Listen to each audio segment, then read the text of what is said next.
দেশের 11 অঞ্চলে ঝড়ো হওয়া সহ বৃষ্টির সম্ভাবনা।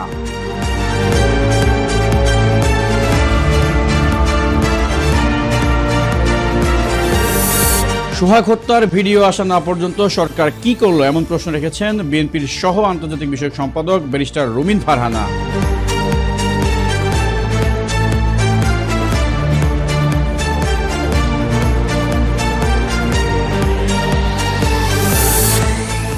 ছেলের পরকীয়া ঠেকাতে বিমানে বোমা থাকার ভুয়া তথ্য দেন মা, বলেন রেফ মহাপরিচালক।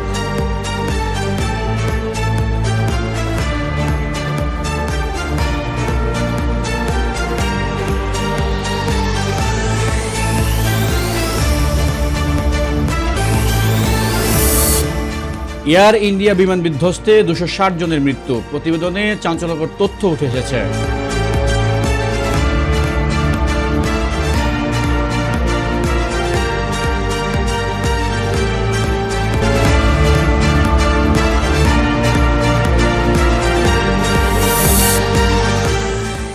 এবং নেতাকর্মীদের নির্দেশনা দিয়ে যে বার্তা দিলেন Tarique Rahman.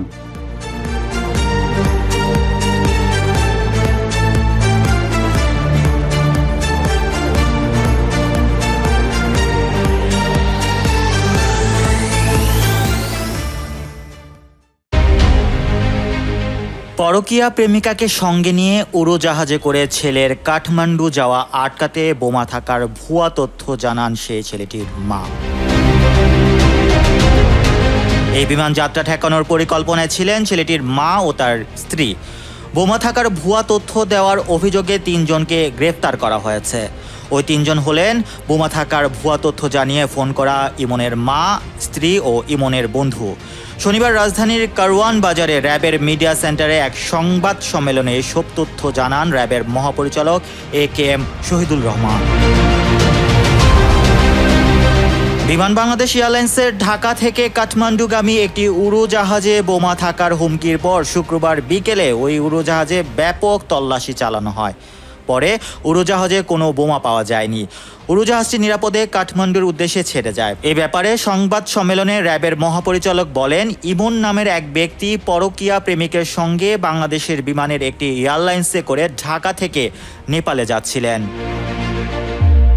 Mohammad Rasel, news 21, news desk.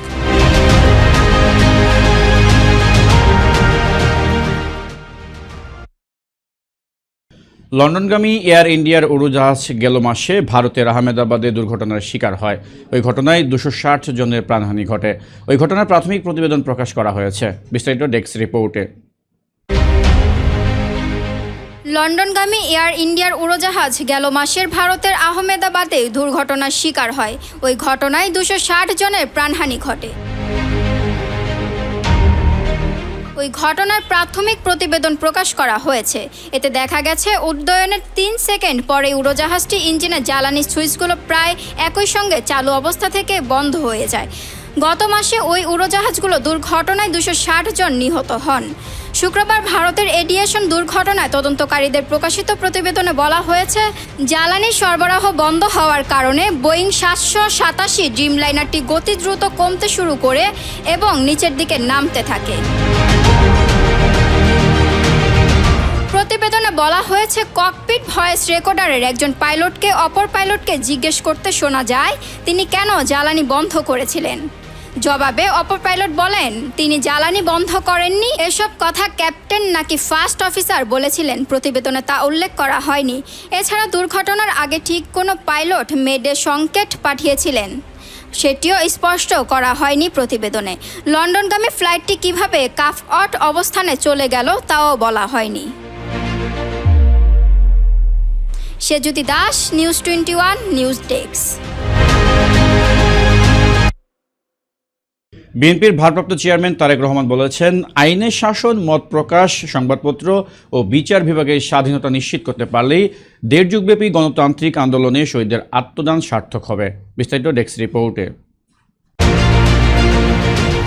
বিএনপির ভারপ্রাপ্ত চেয়ারম্যান তারেক রহমান বলেছেন, আইনের শাসন, মত প্রকাশ, সংবাদপত্র ও বিচার বিভাগের স্বাধীনতা নিশ্চিত করতে পারলেই 1.5 যুগব্যাপী গণতান্ত্রিক আন্দোলনে শহীদদের আত্মদান সার্থক হবে। শনিবার বিএনপি 46তম প্রতিষ্ঠা বার্ষিকী উপলক্ষে গণমাধ্যমে পাঠানো এক বাণীতে এসব কথা বলেন তারেক রহমান। বাণীতে তিনি বলেন, আমাদের অঙ্গীকার হোক বাংলাদেশকে নিপীড়ন, নির্যাতন, সকল পৈশাচিকতা মুক্ত একটি দেশ হিসেবে গড়ে তোলা। দেশ জুড়ে যেন আর কখনোই গুম, গুপ্ত হত্যা, বিচার বহির্ভূত হত্যা, নারী ও শিশুদের উপর পৈশাচিকতা, সন্ত্রাস, চাঁদাবাজি, দুর্নীতি, টাকা পাচারের মতো ঘৃণ্য বিভীষিকার পুনরাবৃত্তি না হয়। দেশের স্বাধীনতা, সার্বভৌমত্ব রক্ষা ও বহুদলীয় গণতন্ত্রের ধারা আবারও পুনঃপ্রতিষ্ঠা করতেই এখন বিএনপির মূল লক্ষ্য। Sejyoti Das, news 21 news desk. এদিকে নগর ধামইরহাট উপজেলা পরিষদ অডিটোরিয়ামে উপজেলা প্রশাসন, ধামইরহাট ও ইকো সোশ্যাল ডেভেলপমেন্ট অর্গানাইজেশনের আয়োজনে Switzerland water aid, Bangladesh Swiss contract, Bangladesh কনসোর্টিয়ামের যৌথ সহযোগিতায় এক কর্মশালা অনুষ্ঠিত হয়েছে। উক্ত কর্মশালায় উপজেলা নির্বাহী অফিসার মোসাম্মদ জেসমিন আক্তারের সভাপতিত্বে প্রধান অতিথি হিসেবে উপস্থিত ছিলেন উপপরিচালক নওগাঁর TAM মমিন। বিশেষ অতিথি হিসেবে উপস্থিত ছিলেন সাবেক অতিরিক্ত সচিব M শফিকুল ইসলাম, প্রবীর কুমার পাল সহ আরও অনেকে। বাংলাদেশ জাতীয়তাবাদী দল বিএনপির ভারপ্রাপ্ত চেয়ারম্যান জনাব তারেক রহমানের ঘোষিত 31 দফা বাস্তবায়নের লক্ষ্যে সোমবার নিয়ামতপুরে লিফলেট বিতরণ কর্মসূচি অনুষ্ঠিত হয়েছে। বীর মুক্তিযোদ্ধা ডাক্তার সালেক চৌধুরীর নেতৃত্বে এই কর্মসূচি পরিচালিত হয়। এতে অংশ নেন উপজেলা বিএনপির নবনির্বাচিত সাংগঠনিক সম্পাদক শামীম রেজা চৌধুরী বাদশা। উপস্থিত ছিলেন তানভীর চৌধুরী, BRDBর চেয়ারম্যান আব্দুর রহমান বাবু, নূর আলম সুজা, বদরুজ্জামান বৌদি, মাসুদ রানা সুমন, মেহেদি হাসান, মঞ্জুর রহমান, নাজমুল হক নাজু সহ আরও অনেকে। 33 দফা সম্বলিত লিফলেট, এই লিফলেট বিতরণ আজকে আমরা করলাম। এটা 13 জুলাই 2023-এর পর থেকে ধারাবাহিকভাবে নিয়ামতপুর পুরসভা সভার ডাক্তার সালেক চৌধুরীর নেতৃত্বে লিফলেট বিতরণ, জনগণকে সচেতন করার লক্ষ্যে লিফলেট বিতরণ চলছে। সেই ধারাবাহিকতা আজকে আমরা করলাম। রাজধানী উন্নয়ন কর্তৃপক্ষ রাজুকের ভ্রাম্যমাণ মোবাইল কোর্টের মাধ্যমে ভেঙে ফেলা হয়েছে বেশ কয়েকটি বহুতল ভবন। নকশা ব্যত্যয় ঘটায় এসব ভবনের আংশিক ভেঙে বৈদ্যুতিক মিটার জব্দ করা হয়। রাজধানীর গৌড়ান এলাকায় অভিযানটি পরিচালনা করেন রাজুকের নির্বাহী ম্যাজিস্ট্রেট লিটন সরকার, জোন 6/1-এর অথরাইজড অফিসার শাহিদা ইসলাম, সহকারী অথরাইজড ইমারত পরিদর্শক, আইনশৃঙ্খলা রক্ষাকারী বাহিনী সহ আরও অনেকে।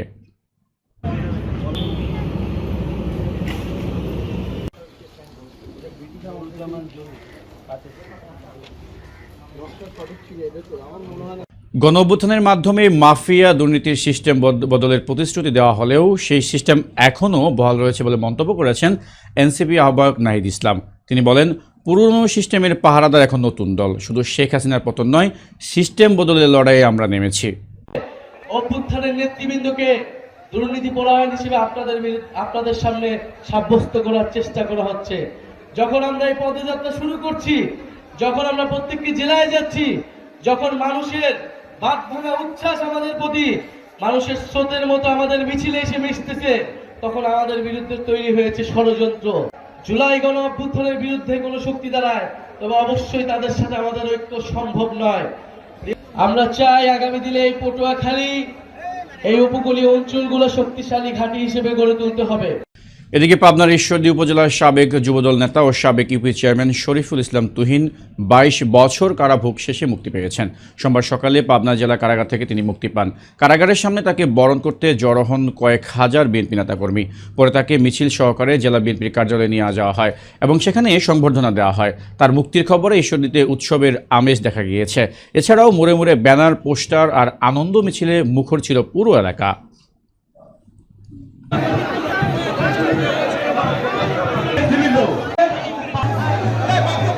খুলনার দক্ষিণ পশ্চিম অঞ্চলের জনপ্রিয় পত্রিকা খুলনা গেজেট পঞ্চম থেকে 6ষ্ঠ বছরে পদার্পণ করেছে। খুলনা গেজেটের বার্তা বিভাগের দোয়া মাহফিলের আয়োজন অংশগ্রহণ করেছিলেন খুলনা গেজেটের সম্পাদক মোহাম্মদ মাহমুদ আহসান, খুলনা বিশ্ববিদ্যালয়ের উপপরিচালক গাজী আলাউদ্দিন আহমেদ, যুগ্ম সম্পাদক শেখ দিদারুল আলম, বার্তা সম্পাদক আবুল হাসান হিমালয়, সিনিয়র সাংবাদিক আনোয়ার হোসেন, খুলনা গেজেটের চিফ রিপোর্টার মোহাম্মদ মিলন, স্টাফ রিপোর্টার সাগর জাহিদুল, একরামুল হোসেন লিপু, S শাহরিয়ার, ফটো সাংবাদিক মোহাম্মদ MA সাদি, video editor Mehedi Hasan Bappi, manager Abdul আওয়াল সহ কর্মকর্তা কর্মচারীবৃন্দ উপস্থিত ছিলেন। দোয়া অনুষ্ঠান পরিচালনা করেন খুলনা গেজেটের স্টাফ রিপোর্টার ও নিউজ 21 বাংলা টেলিভিশনের খুলনা প্রতিনিধি BM শহীদুল ইসলাম।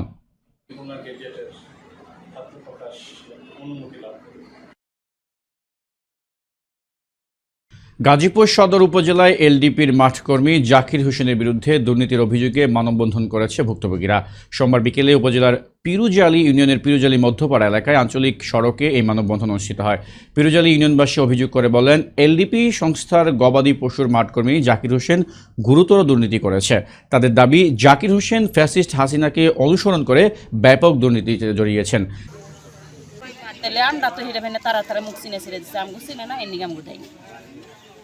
আছে যে সরকারি ভ্যাকসিন সরকারি আমাদের দিতেছে, অথচ উনি ভ্যাকসিন দিয়ে উনি আমাদের কাছ থেকে টাকা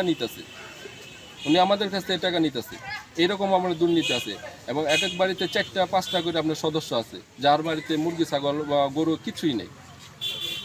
আমরা এটা বড় দুর্নীতি। সরকারি ভ্যাকসিনের টাকা নিচ্ছে জাকির হোসেন নিচ্ছে, মাঠকর্মী এলডিপির মাঠকর্মী জাকির হোসেন সে নিচ্ছে। এদিকে ঠাকুরগাঁয়ের রানীশঙ্কল উপজেলার পৌর শহরের 4 নং ওয়ার্ডে সারা দেশের ন্যায় যৌথ বাহিনীর মাদক ও সন্ত্রাস বিরোধী চিরুনি অভিযানের অংশ হিসেবে রানীশঙ্কল উপজেলা নির্বাহী কর্মকর্তা শাফিউল মাজলুবিন রহমানের নেতৃত্বে ও সেনাবাহিনী ক্যাপ্টেন নাইম ইসলামের উপস্থিতিতে আজ 14 জুলাই সোমবার 2 ঘণ্টাব্যাপী কৃষ্ণের বাড়িতে অভিযানে তল্লাশি চালিয়ে ইয়াবা ও দেশীয় অস্ত্র উদ্ধার করা হয়েছে। অভিযান শেষে অভিযুক্ত কৃষ্ণকে 1 বছর বিনাশ্রম কারাদণ্ড ও 750 টাকা জরিমানা করে থানা পুলিশের কাছে হস্তান্তর করা হয়। তারপরে আসামির কাছে এই জিনিসগুলো পাওয়ার কারণে, যেহেতু 200 গ্রামের কম পরিমাণ মোবাইল কোডে বিচার্য, এই কারণে মাদকদ্রব্য নিয়ন্ত্রণ আইন 2018-36-এর এক যে সরণিতে আছে, সেখানে 10-এর ক ধারায় বর্ণিত অপরাধে তাকে 1 বছরের বিনাশ্রম কারাদণ্ড দেওয়া হয়েছে এবং 750 টাকা অর্থদণ্ড দেওয়া হয়েছে। 750 টাকা অর্থদণ্ড আদায় করা হয়েছে, এখন কারাদণ্ড তার কার্যকর করা হচ্ছে। ধন্যবাদ সবাইকে। কুষ্টিয়ার খোকসা উপজেলার মোছাগড়া মাধ্যমিক বিদ্যালয়ের প্রধান শিক্ষক হাসান আলী মোল্লার বিরুদ্ধে উপজেলা কৃষি সম্প্রসারণ অধিদপ্তর থেকে পাওয়া 3 শতাধিক ফলদ ও বনজ জাতীয় গাছের চারা ছাত্রছাত্রীদের মাঝে বিতরণ না করে মেরে ফেলার অভিযোগ উঠেছে। বিস্তারিত জানাচ্ছেন এনএস সোহান। এই গাছ কি বাঁচবে? শোনেন, বেল গাছটা যখন দিতে তখন এইভাবেই বেল গাছ দিলে বেল গাছটা এইভাবে পরের দিন দেওয়ার কথা ছিল। বেল গাছটা এইভাবে নতুন গাছ সেটা চলে রাখছেন, যত্ন সারা পরিচর্যার অভাবে গাছগুলো মারা গেছে। কোন গাছটা জাগ আছে, কোন গাছটা যত্ন জাগতে রাখছেন? স্যার আমি বলি, স্যার প্লিজ একটু দাঁড়ান। এই যে সরকারি গাছ এইভাবে, আমি সরকারি গাছের প্রতি শ্রদ্ধা তো দিচ্ছি, আমি তো অবশ্যই শ্রদ্ধা দিচ্ছি। গাছ যদি মারা যায়, গাছ আমি কিনে দেবো। গাছ যদি মারা যায়, হ্যাঁ, গাছ মারা যাবে না, গাছ যদি মারা যায় আমি কিনে বাচ্চাদের দেবো। যেটা মারা যাবে সেটা আমি কিনে দেবো। গাছ যেটা মারা যায় সেটা আমি কিনে দেবো, গাছ একটাও মারা যাবে না ইনশাল্লাহ। ওটা জাগের আওতায় পড়ে, ওটা জাগই হচ্ছে, একটা গাছও মারা যাবে না ইনশাল্লাহ, একটা গাছও মারা যাবে না। আমি আজকেই বিতরণ করে দেবো। যেটা গাছ মারা যাবে আমি বাড়ি বাড়ি যাইয়ে দেখে যদি গাছ মারা যায় আমি নিজে কিনে দিয়ে ওটা দেখবো ইনশাল্লাহ। এটুকুই বললাম। আমি এই মুহূর্তে দাঁড়িয়ে আছি কুষ্টিয়ার খোকসা উপজেলার মোরাগাছা মাধ্যমিক বিদ্যালয়ে। তো আমি যে বিষয়টা আপনাদেরকে দেখানোর চেষ্টা করব, যে আমরা জানি যে এই স্কুলে কৃষি সম্প্রসারণ অধিদপ্তরের পক্ষ থেকে বৃক্ষরোপণ অভিযানের জন্য গাছ দেওয়া হয়েছিল, কিন্তু এই স্কুলের প্রধান শিক্ষক সেই গাছগুলো ছাত্রছাত্রীদের মাঝে বিতরণ না করে এই রুমের মধ্যে, ওয়াশরুমের মধ্যে রেখে দিয়েছিল। আমি যদি এই ওয়াশরুমের চিত্রটা একটু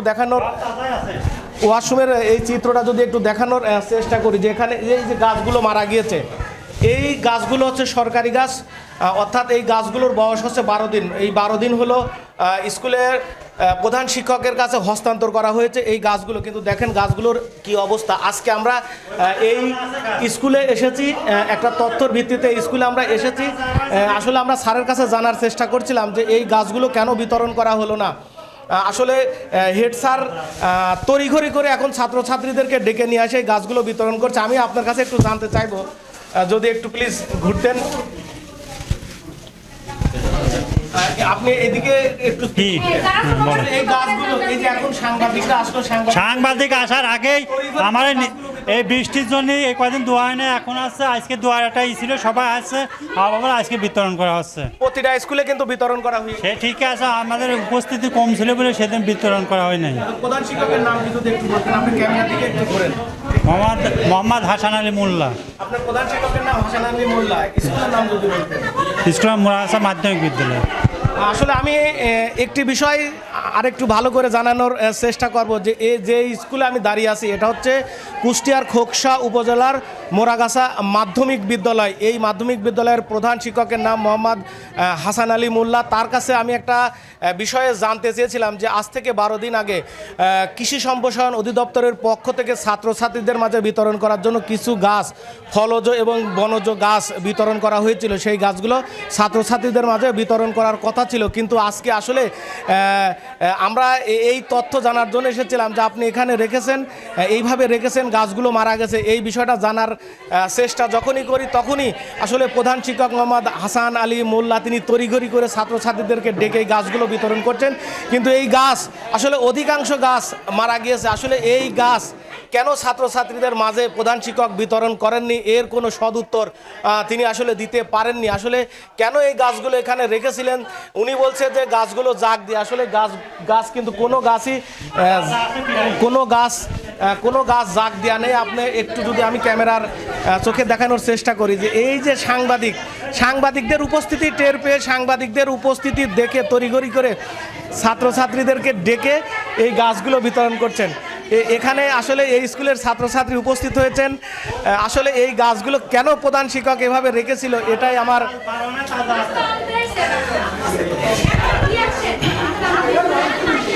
এই গাছগুলো কেন প্রধান শিক্ষক মোহাম্মদ হাসান আলী মোল্লা বিতরণ করেননি সেটাই আসলে জানার বিষয়। আমি আমার ক্যামেরাম্যানকে একটু বাইরে আসার জন্য অনুরোধ করব। আমি আসলে বাইরের দৃশ্যটা এখন দেখানোর চেষ্টা করব যে আসলে এই যে ছাত্রছাত্রীদের মাঝে এখন তড়িঘড়ি করে বিতরণ করছে। আসলে আমি আপনার কাছে একটু জানতে চাইব। না ভাই আমি কিছু বলবো ভাই, না না না সমস্যা নাই, আমি কিছু বলতে পারবো না। না না না ভাই স্যার আর ম্যাডাম আছে তাদেরকে জিজ্ঞেস করেন, আমি কি বলবো, আমি কর্মচারী আমি কি বলবো, স্যাররা আছে তাদেরকে জিজ্ঞেস করেন, আমি তো কর্মচারী। না সবই ঠিক আছে, হ্যাঁ স্যার আছে তারা এই বিষয়টা ভালো বলতে পারবে, আমরা কর্মচারী আমরা এই বিষয়ে কি বলবো। আমার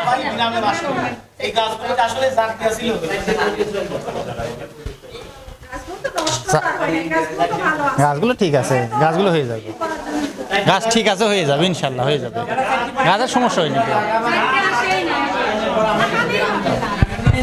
আসলে আমি এতক্ষণ দেখানোর চেষ্টা করলাম কুষ্টিয়ার খোকসা উপজেলার মোরাগাছা মাধ্যমিক বিদ্যালয় থেকে আসলে এই গাছগুলো কৃষি সম্প্রসারণ অধিদপ্তরের পক্ষ থেকে 12 দিন আগে বিতরণ করা হয়েছে এবং প্রধান শিক্ষকের কাছে বুঝিয়ে দেওয়া হয়েছে, কিন্তু বুঝিয়ে দেওয়ার পরও অর্থাৎ এরকম দিক নির্দেশনা ছিল যে 1 দিন 2 দিন 3 দিনের মাঝেই এই গাছগুলো বিতরণ করতে হবে, কিন্তু আসলে এই শিক্ষকদের পক্ষ থেকে স্কুলের পক্ষ থেকে ছাত্রছাত্রীদের মাঝে এই গাছগুলো বিতরণ করা হয় নাই। এই গাছগুলো অধিকাংশ গাছ মারা গিয়েছে। আমার কাছে এরকম একটা গোপন তথ্য ছিল যে আসলে গাছগুলো ওয়াশরুমের টাইলস, সেই টাইলসালা ওয়াশরুমের মধ্যে গাছগুলো রাখা হয়েছে, কিন্তু এই গাছগুলো অধিকাংশ গাছ মারা গিয়েছে। সেই বিষয়টাই আমি প্রধান শিক্ষকের কাছে জানতে চেয়েছিলাম, কিন্তু আসলে প্রধান শিক্ষক এর কোনো সদুত্তর দিতে পারেননি এবং আসলে প্রধান শিক্ষক এই মুহূর্তে স্কুল থেকে সরে গিয়েছেন। এই জন্য প্রধান শিক্ষককে আমি আপনার ক্যামেরার সামনে আনতে পারছি না বা ক্যামেরার সামনে দেখানোর চেষ্টা করেছিলাম, কিন্তু করতে পারছি না। তো এই ছিল আমার কাছে সর্বশেষ তথ্য। তবে আমি কৃষি সম্প্রসারণ অধিদপ্তরের কাছে অনুরোধ করব যে আসলে আপনারা যে সরকারি গাছ ইনশাল্লাহ ভালো আছে, ইনশাল্লাহ কোনো সমস্যা হবে না, গাছগুলো সব বিলি করে দিচ্ছি আর আমরা প্রতিনিয়ত তাদের বাসায় যাব, দেখব, ইনশাল্লাহ কোনো গাছ সমস্যা হলে দায়িত্ব আমরা নেব, তো বলে দিচ্ছি, হ্যাঁ বিচার করে দিচ্ছি।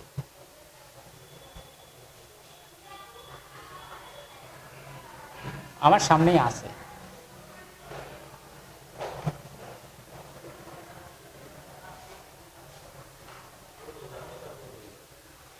হ্যাঁ হ্যাঁ হ্যাঁ হ্যাঁ আচ্ছা আচ্ছা আচ্ছা আসসালামু আলাইকুম।